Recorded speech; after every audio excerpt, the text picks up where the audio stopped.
If you go your whole life focusing on beauty, and let's say you're very beautiful and that is the only thing you have to offer, what are you going to do when it's gone? You see it all the time with celebrities that are very known for their beauty, and then when they get older, they start going crazy. In history, it keeps going from skinny curvy, skinny curvy, skinny curvy. In the 90s, it was heroin chic. This is probably, to me, the most unhealthy beauty standard there is. I would get the photo that I want to look like, the model, hold my phone like this, and I'd look at myself in the mirror. No, that's not good enough. I need to keep losing weight.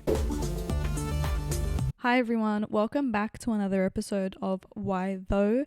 Today I'll be discussing a topic that is relevant, or has always been relevant, but it's becoming more relevant because of social media, TikTok, etc. Beauty standards. Beauty standards suck because there is always a level of perfection you need to reach that is ultimately impossible because beauty standards always change over time. The first thing I want to talk about is being pretty all the time is so exhausting. There is so much effort that is put into being pretty.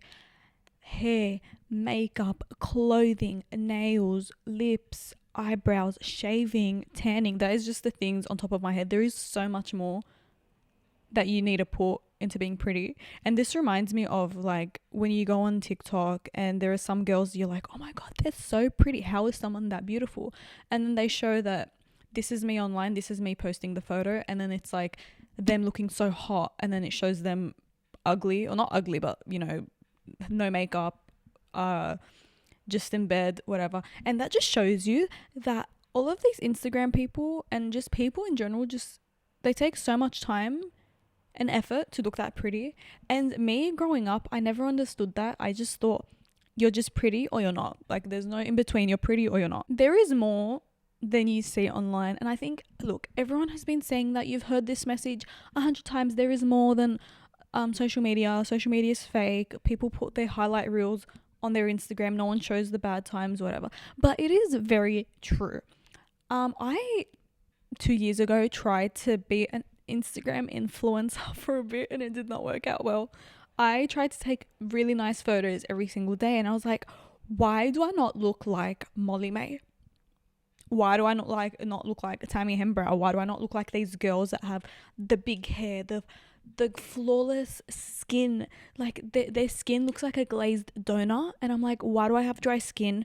Why can you see my pores? Why can you see all of this stuff? And I don't look like them. They have like these effortless photos, unexpected. It looks like it took them 2 seconds. And then I realized that it takes so much effort. First of all, when I look into this, these girls get their makeup done professionally for these photos. Sometimes, I don't know all of them, but they do get their makeup done. They get hair extensions, wigs. They get their hair done professionally. They take a bunch of outfits with them. They make it a whole day. They have a light with them. They take 7,000 photos just to get one photo. It takes time. Like this takes hours, and I've seen influencers talk about this with more context, and it takes them the whole day. They have to plan a day to specifically do this, and it's basically like a model shoot. You're doing a shoot basically for your Instagram, but you think it's effortless because it's social media. Who cares? You post whatever. But no, it takes so much effort. And I just think that's so exhausting. I tried to be like that for a bit. Every time I'd go out, I'd have hair extensions, makeup, whatever. And I feel like the more I did that, the less pretty I felt. Because I was putting so much effort and there was like this high standard. I'm like, okay, I need to have lashes every day. I need to have my hair every day. I need to have extensions. I need to have the best outfits because I need to be pretty all the time. Why? I don't freaking know, because I don't want to feel ugly. I feel ugly without it. And I feel like, yeah, what I said, the more you put effort, the less pretty you feel. It's very important to stop comparing yourself. And I know it's very hard because I for one compare myself a lot. It's something I've been struggling with recently, actually my whole life. That's a lie. I think more recently, because of the industry I am in, I always see beautiful people. You just see people that are always well put together, and then you start comparing yourself. You go on social media, you compare yourself. Why does that person have a body like that? Her boobs are nice, her bum is nice, she's so toned, she goes to the gym all day. Oh my god, I should do that. Oh my god, her face structure is so symmetrical, her nose is perfect, her teeth are perfect. Like, you just compare everything, and then you look at yourself in the mirror and you're like, why do I not look like her? And it's such a difficult thing. I don't know how to explain it. I feel like when you go through it yourself, you understand what I'm talking about. The things I'm going to talk about in this episode, the strategies I'm giving, I am far from being perfect. I try to do these strategies. I try to implement them in my everyday life. But I also compare myself, and I also sometimes don't feel pretty.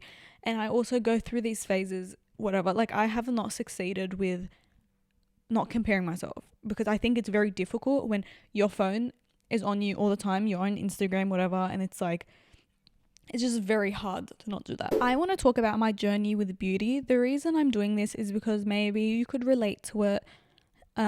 Maybe it's helpful for you in some way, but also I just want to show you what I went through. And this is also kind of like it's like a free therapy session for myself, with myself. I'm like the psychologist and the patient at the same time. I constantly go through phases. They are not that often anymore, but I did go through phases where sometimes I'm feeling like the hottest person in the room, but sometimes I don't. Or sometimes before I go to these events, I look in the mirror and I'm like, wow, I look so good. And then I get there and I'm seeing all of these beautiful girls and I'm like, I don't think I look that good anymore. I don't know why. It's like seeing someone so beautiful, I feel like in my head, it takes away from my own beauty, even though I know that's not true. I know that's not true because everyone can be beautiful in their own way. Some person can look beautiful with blonde hair. Someone could look beautiful with no hair. Like, it just depends. Like, just because that girl's pretty doesn't mean you're not pretty. And I understand that objectively. But when you're in that situation, you're thinking, or you take photos, for example, and you're like, oh, I look bad in the photos. That must mean that's what I look like. But then you figure, okay, the lighting, the person holding the camera, the angles, the camera itself, like there are so many factors that go into it and why you don't look good in photos. But I forget that, and then I instantly think, oh, I don't think I look good anymore. And then I feel self-conscious and I just don't feel beautiful like I did when I was at home. I also never wanted to not wear makeup outside. I would always have makeup. In school, that was a habit. I went to an all-girls school. No boys. So there wasn't really a big pressure to always have makeup on, but I did try to have makeup on as much as I could. I don't know why. It's like I wanted to impress the other girls. Stupid. I don't know. I just, not even about impressing them. I just didn't want to feel ugly. I just felt pretty with makeup on. And then when I'd go out, I was like, I will need to have makeup on all the time. Whatever. And I remember I was speaking to someone and I wanted to see him really quickly, like for like 2 seconds for something. And I didn't have makeup on that day. And I was so self-conscious. I was telling my friends, I was like, I feel so ugly. And they're like, what are you freaking talking about? Like, you're so pretty. What is wrong with you? You look fine. And in my head, I'm like, ew, I look tired. My eyebrows, I look dead. I look disgusting. He's going to think I look so ugly and hideous. And then I went and seen him for 2 seconds and like nothing happened, but I was just in my head the whole time like, oh, he's probably looking at my bushy eyebrows, he's probably looking at all of this. And then I've always wanted to have makeup on everywhere I go, and I worked through this in therapy last year. My first step was not to wear makeup at work anymore, which I don't. I used to wear makeup every single day at work. I'd wake up like 30 minutes before I'd give 30 minutes in the morning just to put makeup on. Now I never wear makeup. And look, I still feel self-conscious sometimes, but then for the most part, I'm feeling better about it. I can go shopping without makeup. I sometimes go to restaurants without makeup. I sometimes, like if I don't feel like putting makeup on, I'm like, okay, I'm not. And then I try to dress myself in other ways, like how I look or what clothes I'm wearing, my hair. That way I don't feel disgusting. So yeah, sometimes I feel self-conscious still without makeup, but for the most part, I think I'm fine. It's just a phase, and I think I've accepted that it's always going to be a phase. Sometimes I'm going to feel pretty, sometimes I'm not. The last thing I want to talk about before I actually get into beauty standards in society is when I was younger as well. I'm just trying to show you the impact that beauty standards has on a younger person. I was maybe 11, 12, and I would see my siblings watching these Victoria's Secret models, and I'm like, wow, they look so good. They're skinny, flat stomach, boobs, flat stomach, boobs, a bum. I want that. And there was, during that time, thigh gaps were a thing and box gaps. I don't know if you know what that is, but yeah, box gaps, thigh gaps, just like a very skinny look. And I really wanted that. So I don't know how my parents didn't realize this, but okay, that's a story for another time. I would literally skip dinner just so I can lose weight. I would skip certain meals just to lose weight. And that is very, very, very unhealthy. And people who have looked into eating disorders, that is a very bad sign. You controlling what you're eating, skipping meals. And I'm so thankful that it didn't turn into an eating disorder, because it could have if I kept doing it. But I didn't do it for long. I just done it until I lost the weight, and then I was fine with it. I feel like this is irrelevant, but kind of relevant, kind of irrelevant. But people with eating disorders, even when they reach their goal, it's like not enough. They need to keep losing more and more and more and more. With my experience, as soon as I reached the goal weight, I stopped, which is really good. It didn't turn into an eating disorder, but I would skip out meals, and I think I lost 6 kilos in a short period of time. I, at one point in year 7 or year 8, I was 35 kilos. Like 35 kilos. That, I can't wrap my head around how I became 35 kilos. And I was like bragging about it, and I'm like, yeah, I'm 35 kilos. And it's like, you need to eat, because that was so unhealthy. But I achieved the thigh gap that I wanted. So it doesn't matter if I'm unhealthy. It doesn't matter that I'm underweight. I remember I would take photos of myself every day to compare, and I would get the photo that I want to look like, the model, and I'd compare how I look in person. I would hold my phone like this, and I'd look at myself in the mirror, and I'm like, no, that's not good enough. I need to keep losing weight. And that is just so bad on someone's mental health, because you're constantly trying to look like someone else when you should just appreciate how you look on your own. But yeah, I just wanted to say that so you can maybe realize some signs that maybe you're doing this yourself, and to try to get out of that, because I'm glad I did. The next thing I want to say is, what does it actually mean to be pretty? To me, I think it is by society standards, because these always shift. It used to be, like I said, flat stomach, skinny legs, and then it shifted to big bum, big boobs, curvy, whatever. And I think that started from the Kardashians. Maybe that was 2017, 2018, I can't remember, but yeah, it's I think what it means to be pretty is, it's what the trend is at the moment. Whatever is trendy is beautiful. If it's bums, if it's boobs, if it's being super skinny, you could see this all over the years, like being skinny or them being very curvy. It's like, that's what beauty is. So it's like, beauty doesn't even exist then, because you might be beautiful to someone, and then to someone else you're like hideous, you know? It's like beauty exists, but it doesn't exist, because the standard of beauty always changes. So it's like you're questioning, so then is beauty just even a thing if it always changes? Whatever's trending, the Kardashians are trending, that's what's looking good right now. That's what you need to be beautiful. To me, beautiful isn't just the same thing. Okay, you don't have to be tall, blonde, boobs, bum, whatever. That's not the only thing you need to do to be pretty. Different cultures have their own standards of beauty. There are beautiful Asian girls, beautiful Indian girls, beautiful Arab girls, beautiful Russian girls. Like, there is beauty in every culture, and I think it's diversity. I just don't like when everyone looks the same. It's like they're a clone of each other, and I've noticed that online. Like, I see people just looking the same, or they're trying to look like Kylie Jenner. Like, everyone's trying to look like Kylie Jenner. And it's like, that's not beauty then. You're just trying to imitate someone else rather than just accepting your features and being empowered by them. I will never be a Victoria's Secret model. I don't have the height for it. Doesn't mean I'm not beautiful. I like my height. I'm never going to be a model because I'm not tall. And just because Victoria's Secret models are beautiful doesn't mean I'm not. Beauty trends change over time. From the freaking, I don't know, 15th century, whatever, they always change. like fashion trends always change, beauty always changes. We used to like Ugg boots and low-rise jeans. Oh, they're coming in right now, low-rise jeans. But like, you compare the 50s fashion to now, it's completely different. The roaring 20s, they had those not the gowns, they're like the sparkles and whatever. That's completely different to the fashion trends right now. So fashion trends change, beauty standards change as well. I looked into this.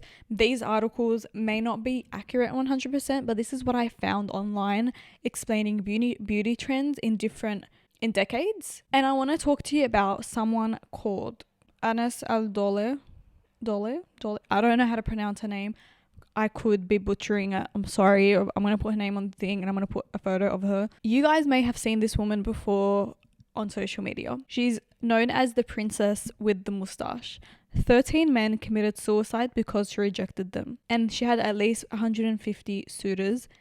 And she was the most beautiful woman in that time. Her beauty standard is completely different to now. Men killed themselves because she rejected them. And this is crazy to me because it's like you can just see how much time changes and cultures even. Like she was, I think in Iran, and that was their beauty standard. I'm going to go into the years, right? So the 1920s, the boyish figure and flat-chested was considered beautiful. So no curves, no boobs, skinny, they said boyish figure. For the 1920s, that was considered the ideal body. And obviously, if you were born with curves or wide hips, you weren't fitting into that category, so you were probably considered ugly. 1930s to the 1950s was the age of Hollywood. So big boobs, hourglass figure.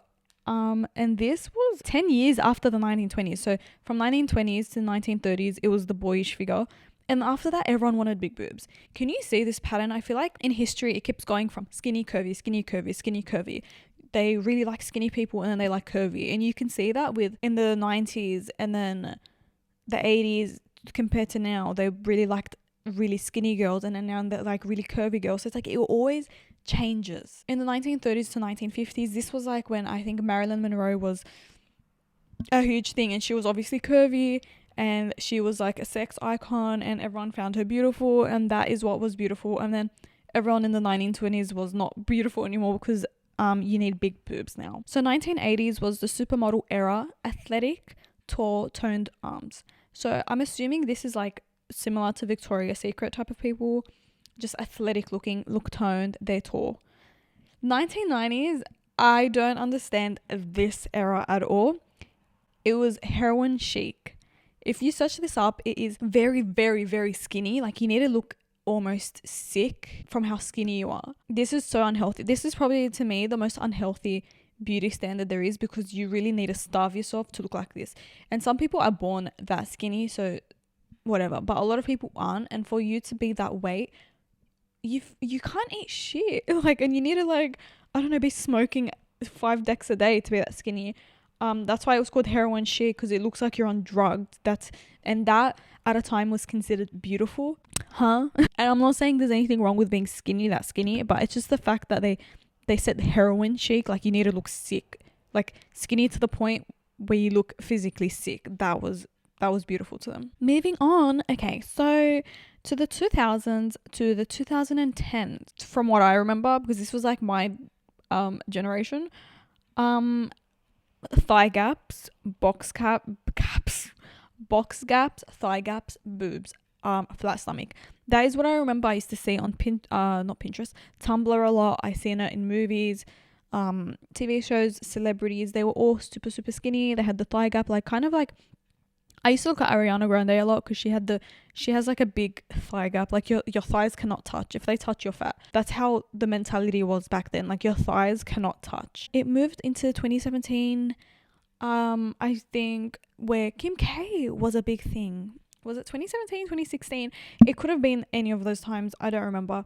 But that was when Kim K was beautiful. So it became all about bums and boobs and like a very unrealistic body standard, because if you look at their bodies, it's fake. You can't have a bum that big and legs that skinny and a waist that small and boobs that big. Like, it's bullshit. You need to get surgery for that. That is why people are doing BBLs right now. And let's talk about BBLs for a second. That is such a stupid thing to do because it's irreversible. You're getting a bum that big to fit a beauty standard. And what if 10 years down the track, it's back to being skinny again, and then you have a bum like that and you're like, oh, now I'm not pretty anymore, I need to go get a skinny body again. It's like, you shouldn't keep changing your body based on beauty trends because they always change. And that is why I'm saying you should accept your body the way it is, because if you're going to keep changing things based on what's out there, then what the fuck's the point? And like, look, I'm all for plastic surgery to some extent. If you're doing it based on trends, you're being stupid. You're honestly being stupid. If you, for example, had a bad nose, or you have always wanted bigger boobs, it's just always something you've wanted, by all means, go get surgery. I'm not going to judge. I used to want a boob job when I was like 13. I've always wanted one. But if you're changing it based on a celebrity because a celebrity has it, or when like Kylie Jenner first got her lips down, now everyone's doing their lips. It's like, are you seriously just doing it just so you can look like Kylie Jenner, or are you doing it because you have put so much thought and effort into it and that you really want to do it for yourself? You need to see which one it is, because if it's based on trends, then you're fucking yourself over. There's no point of doing a big surgery like that for you to just regret it. And you know what's funny? I've seen recently that Kim Kardashian, or the Kardashians, are starting to like the skinny look again. It's like, are you kidding? You just made the entire world and you gave them all these unrealistic body standards. And not saying it's surgery, by the way. She said that it was natural. I remember seeing that episode on Keeping Up with the Kardashians. Kim Kardashian was saying it's natural, and she done like a fucking X-ray or some shit. Bullshit. I don't buy that. And then you made people think that they need to have this body, so they get BBLs, boobs, fat transplants, just so you can say, oh, I want to be skinny again. The thing is, I would respect her more if she admitted it was fake. That way people know, okay, this is not real, this is fake, this is how she got it. Then she doesn't owe the world shit because she's just saying, yeah, this is fake, like, you can't look like this. But the fact that she was saying it's natural, it's like, bro, you're just making people think that you can get that body naturally, and you can't. Okay, we spoke about beauty trends over time. Let's talk about beauty trends in different cultures. Again, this is not evidence-based. This is just based on what I searched up online.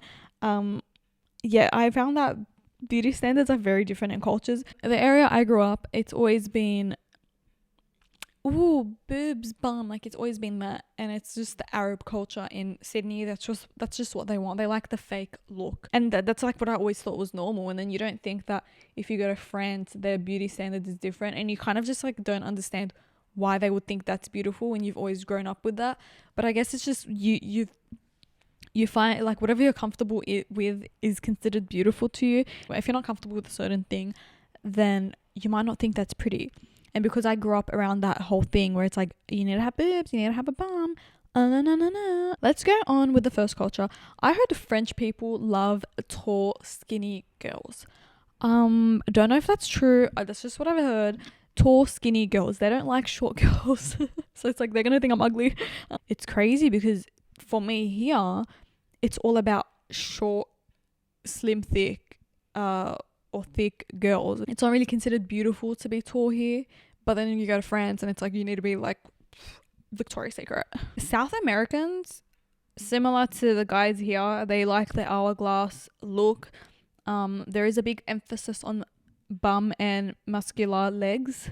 You need to have like those muscly legs, toned, and a bum. Like your bum needs to be on point, otherwise you're just not that pretty over there. They also like, you know, the tan skin, Latina vibes. You know, when you think of a Latina, it's always like someone that's like a bit short, tanned, their bum, they look toned, they look smooth, like they just look good. That is what I think about when I think of Latinas. Korean girls, I found this girl was Korean on TikTok. She spoke about this and she said that the beauty standard in America and Korea were completely different. They really like porcelain looking skin. They love small feet. I found this odd, like a V shape for your like face. Like it has to be a V shape, so your chin goes into a V. They really like that. They like small mouths but plump lips. So body wise, they like someone to look innocent and young. when you search up like Korean dancers or singers, they're always like skinny and they look young, they look petite. That's their beauty standard. Even the Asian stores here, when they're like from Korea, the clothing stores, their sizes are so small. I think a medium in their sizes. I'm usually a small, but they make things extra small, and even they don't even have extra large. Like everything is so fitted and so tiny, and I think because they're used to tinier girls over there. But Pakistan, apparently they like almond eyes, long hair, and petite figures. I saw this with India as well. They really like the long thick hair and the petite figure. My conclusion to all of this is it depends on your culture as well, and it depends what you're born with, because Koreans are generally smaller. They like smaller figures because Pakistan, and they have already naturally thick long hair. That is what they prioritize. Arabs here, or South Americans, because girls usually have curves and hourglass figures and bums, that is why we think they're good. So it's like whatever you're born with and whatever you're used to seeing in your culture, that is what's considered beautiful. Maybe if I grew up in Korea, I'm still Arab, but I grew up in Korea, maybe I will find Korean boys, Korean girls, like that's my beauty standard. That is what I want to look like. Maybe that's what it is. Maybe it's like where you grow up, okay? Maybe. And this also tells you that you can be completely beautiful in your own country, but as soon as you go somewhere else, you're not that pretty anymore. and honestly, that takes a lot of pressure off you, because that means you're not going to be pretty everywhere. And there's that, like, the pressure is already off you that you're not going to be pretty everywhere. So what's the point of trying to be pretty all the time? Because it's something that's not achievable. So let's talk about who creates these beauty standards. So we spoke about the time period, cultures, what we are familiar with.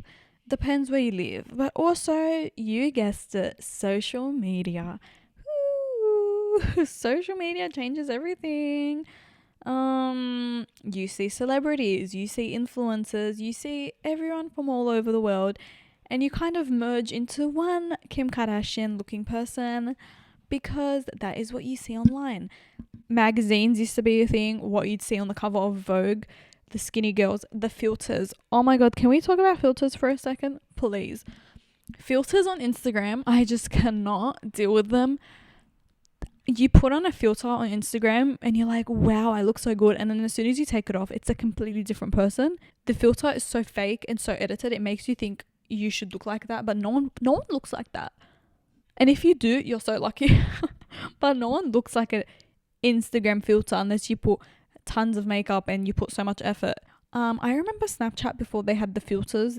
They just had the normal camera, and I felt fine taking photos like that. My photos looked great, but then as soon as I found out about filters, I'm like, I can never take a photo without a filter again, because what was I thinking without filters? But it's just the enhancement from the filters that makes you feel not beautiful. Editing models on magazine covers is equally the same as filters on Instagram. It's still edited, Facetune.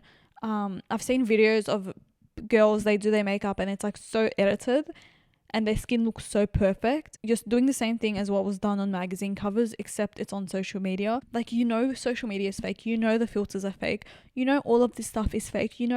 People have BBLs, people have their boobs on, but it doesn't really make a difference knowing that.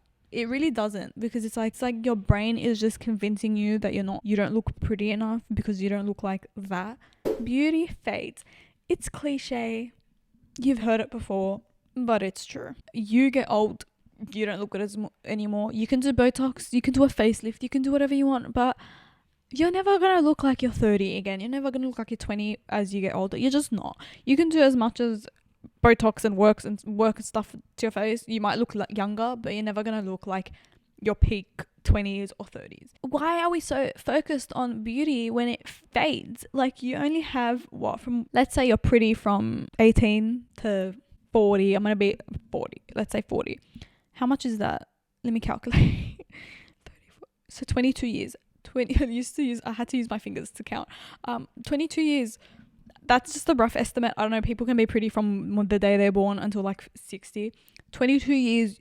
You're focusing on all of this for 22 years of your life to be pretty. All of these pressures to look good, just for a period of time in your life, like maybe a quarter of your life. It's a good thing to know that beauty fades. Why?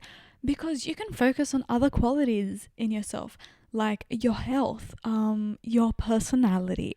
And when you focus on these qualities, looks don't matter that much anymore.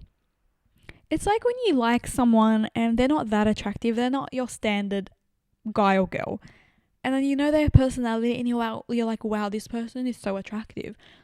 It's the same thing with yourself. Let's say you're an average Joe, you're an average gal, you're like a 7 out of 10, 6 out of 10. Focus on stuff with your personality. And I'm telling you, people prefer personality over looks any day. And if people prefer looks over personality, then they're superficial and they're not looking for something serious. Okay? They're not. And this is referring to relationships. People want someone that's funny, caring, ambitious, confident, intelligent. People want these things. And if you're pretty and you're an idiot and you don't have anything to offer but your beauty, but your beauty, then you don't have that much value.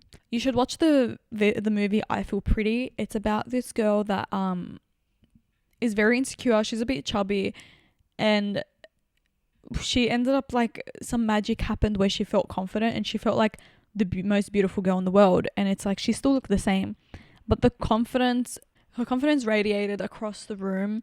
As soon as she entered the room, she had this energy, this vibe. People could not stop looking at her. She's still the exact same person, but confidence makes such a difference. You could be so average, but your confidence, your sense of humor, your intelligence makes a difference. And that's what I really think you should focus on, because if you go your whole life focusing on beauty, and let's say you're very beautiful and that is the only thing you have to offer, what are you going to do when it's gone? What are you going to do if something happens, God forbid, one day and your beauty is gone? Do you have nothing else to offer? You see it all the time with celebrities that are very known for their beauty, and then when they get older, they start like going crazy. You see people with their surgeries, like they do surgeries everywhere. Their face is like pinned back. They have no wrinkles. Their boobs are like that big. And it's like all that because they were known for their beauty. And now that they're getting older, they are so scared of losing the one thing they had value in, that they're trying to stay beautiful, but beauty doesn't last. The main message is you'll never be pretty. You'll never be pretty because culture determines beauty. Social media determines beauty. Society determines beauty. The decade determines beauty. What I said, you go from the 1990s heroin chic, so skinny, to now, and it's like curvy, boobs, bum. The beauty standards change all the time, and you will never be pretty in society's standard. Let's talk about strategies. These are things I've learned over the years and learned from people and learned by myself and through therapy. Okay, let's go through the strategies. The first thing is feel confident naked. You need to feel confident with your hair not done. You need to feel confident with no makeup. You need to feel confident with no clothes. You need to be confident just the way you are. Nothing on you. And what's the strategy? Just do it often. Obviously, don't be naked every day, but don't have your hair done all the time. Don't have makeup on all the time. Try to build the confidence while you have nothing that enhances your beauty or anything fake. Try to do it. I gave the example of me not wearing makeup that often unless I feel like it, because sometimes I used to feel the pressure to put makeup on and I wasn't bothered. Now it's like I'm putting makeup on because I feel like it. Compliment body parts. Compliment your body parts. I've learned this from someone called Wizard Liz. She's on YouTube. I find her very inspirational. She said you need to compliment your body parts. So the way she explained it was, my stomach is so beautiful because it allows me to eat. It's allowing me to digest food. I love the stretch marks on my body because it means I'm growing and it means I'm maturing and it means that my body is adjusting. So basically complimenting your body. Compliment your feet. Your feet. She would say like, thank you. My feet are beautiful because they allow me to walk. They allow me to get to places that I need to get to. They allow me to do a lot of things. Thank you to my hands because I set up this whole thing with my hands. I am using this microphone with my hands. I'm using my mouth to talk. I'm using my tongue to talk and have this podcast. And all of these things are beautiful things. And none of them fit a beauty standard. These are things that just, your body helps you, and your body is art. And you will see it all the time. People used to make artwork based on the woman's body. So appreciate it like it's art. Just because there's stretch marks. I used to hate my stretch marks. Now I don't give a shit about my stretch marks. I think they look fine. I used to hate them. I used to rub oil every single day to get rid of them. Now I'm like, piss off. I like them. Another strategy is stop following these people. I went through this cleanse on Instagram. I started unfollowing a lot of influencers because I seen too many of them on my newsfeed. They were everywhere, and I just couldn't keep seeing these people every single day on my newsfeed. And that's what you're feeding your brain. What you see on your phone, what you see in movies, what you see in TV shows, you're feeding your brain. And I didn't want to keep feeding my brain these people, these influencers. They're doing great. I just didn't want to follow them because it's like there was just too much on my page. Too much of me saying, oh, that girl's pretty, that girl's pretty, oh, that girl's pretty, that girl's pretty. Just saying all of these people that are so pretty. And I'm like, I can't keep seeing them every single day on my phone. It's just not healthy. Honestly, if it triggers you and it makes you feel less confident, don't watch it. You will see a dramatic difference when you just stop watching things that make you feel like shit. Limiting your screen time. I found that I'm on Instagram like 2 hours a day, 1 hour, 2 hours a day. That is time I could be doing something else, that's something productive, and I'm using it looking at Instagram. Although my Instagram now is a bit cleaned up, I'm seeing food videos, I'm seeing house videos, I'm seeing podcast clips. It's not that bad, but I still occasionally see the traveling photos, the pretty girls or whatever. But it's like, I think it's important to limit your screen time, because that is also what I said, you're feeding yourself these things that you see on your phone. Self-affirmations, you just say things like, you are so beautiful, you are art. You look at yourself in the mirror, say, you are art, you are beautiful, you look so good today, I love your hair today. Speak to yourself. I noticed that I used to always say, ugh, I look so ugly today. Ugh, I look so weird. My hair's ugly. Now, when I see myself looking good, I'm like, I look like a bad bitch. I look so good. I am so hot right now. I love my outfit. You put that outfit together, honey, you look so good. Your makeup looks great. Your hair looks great. You look so beautiful today. You look like artwork. You need to keep telling yourself self-affirmations. If you want to find self-affirmations, Google them. You can go on Pinterest, Google, anything, Instagram. There's a lot of self-affirmations. Another thing I learned from someone, I don't remember who, but talking to your younger self. Have a photo of how you look like by yourself. And the same way you say you are ugly to yourself now, look, I look so ugly. Would you say that to your younger self? Would you say that to a toddler? Would you say that to your niece? Would you say that to your cousin? Would you say that to someone in primary school? Would you say that to your younger self? If the answer is no, don't say that anymore. That younger you is still you. There is a metaphor my therapist told me about. She brought up food. She said, what's your favorite food? I'm like, yeah, I like Thai. She's like, okay, what else do you like? I'm like, lasagna. She's like, okay, you love Thai, you love lasagna. Just because you love Thai, does that make lasagna any less great? I'm like, no, I like both. She's like, beauty is the same. Just because that lasagna is good doesn't mean the Thai isn't as good. Same with, there was another metaphor with the stars and the moon. The stars are beautiful. It doesn't make the moon less beautiful. That can apply to anyone, and it applies to beauty. Just because Korean girls are beautiful doesn't make Arab girls not beautiful. Just because the girl down the road is beautiful, that doesn't mean you're not beautiful. She has something you don't have. You have something she doesn't have. So another thing my therapist spoke to me about was, why are you comparing yourself to an expert? What do I mean by this? You wouldn't compare yourself to a doctor. You wouldn't compare yourself to a surgeon. You wouldn't compare yourself to a lawyer. Why? Because you're not an expert. You're not going to compare yourself to Albert Einstein. Why are you comparing yourself to a model? This is her job. This is her job to look pretty and be in shape all the time and to have her hair done all the time. This is her job. You're comparing yourself to an expert. Social media influencers, that is also their job. That is also their job, to wake up and go during golden hour and have 7,000 photos taken for 5 hours, have their hair done, have someone doing the angles, the lighting, whatever. that is their job. That is them being an expert. And even though that looks effortlessly great in photos, it's not the same in reality. Anyway, this was an interesting conversation to have. I hope you guys enjoyed this video. If you have any suggestions, please let me know. I will discuss topics that you would like me to talk about. I'm posting podcasts every single week now. Ooh, you're gonna hear my voice every week. And I will see you guys in my next episode. Stay safe. I love you all.